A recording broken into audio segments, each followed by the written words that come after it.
राज्यात भेसळयुक्त अन्नपदार्थ, दूध व औषधांविरोधात अन्न व औषध प्रशासनाने मोहीम तीव्र केली असताना सिन्नर तालुक्यातील काही शिवारांमध्ये अद्यापही भेसळयुक्त दूध निर्मिती सुरू असल्याचा संशय व्यक्त केला जातोय। राज्यभरात भेसळीविरोधात कारवाई सुरू झाल्याने नागरिकांमध्ये समाधानाचे वातावरण असलं तरी सिन्नरमधील संशयित व्यवहारांबाबत तातडीने चौकशी करण्याची मागणी जोर धरू लागली आहे। सामाजिक कार्यकर्ते भाऊसाहेब बैरागी यांनी मुख्यमंत्री तसेच अन्न व औषध प्रशासनाकडे निवेदन देऊन या प्रकरणाची सखोल चौकशी करण्याची मागणी केली। त्यांच्या म्हणण्यानुसार काही ठिकाणी रसायने व इतर साहित्याचा वापर करून कृत्रिम दूध तयार केले जात असल्याचा संशय असून या दुधाचा पुरवठा विविध भागांमध्ये होत असल्याची चर्चा आहे। त्यामुळे नागरिकांच्या आरोग्याचा प्रश्न निर्माण झालाय। अन्न व औषध प्रशासनाचे आयुक्त तुकाराम मुंडे यांनी पदभार स्वीकारल्यानंतर भेसळी विरोधात कठोर भूमिका घेतली असून राज्यभरात कारवाईचं सत्र सुरूच आहे। त्यामुळे सिन्नर तालुक्यातील संशयित ठिकाणांचीही तपासणी करून दूध व संबंधित पदार्थांचे नमुने तपासणीसाठी पाठवावे अशी मागणी करण्यात येत आहे। दूध भेसळीमुळे लहान मुले, ज्येष्ठ नागरिक आणि सर्वसामान्य ग्राहकांच्या आरोग्यावर गंभीर परिणाम होऊ शकतात।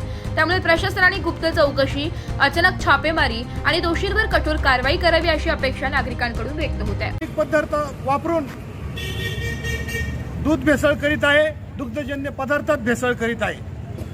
आज या दुग्धजन्य पदार्थामुळे अनेक बालकांना जीव गमावा लागलेला आहे, अनेक जणांना अपंगत्व आलेलं आहे। आज लहान लहान मुलांना कॅन्सर सारखे आजार होऊ राहिलेले, त्यांचे स्वादुपिंड खराब होऊ राहिलेले।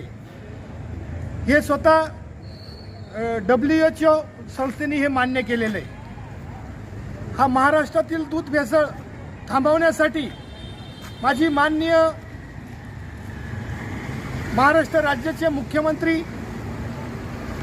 माननीय देवेंद्रजी फडणवीस साहेब,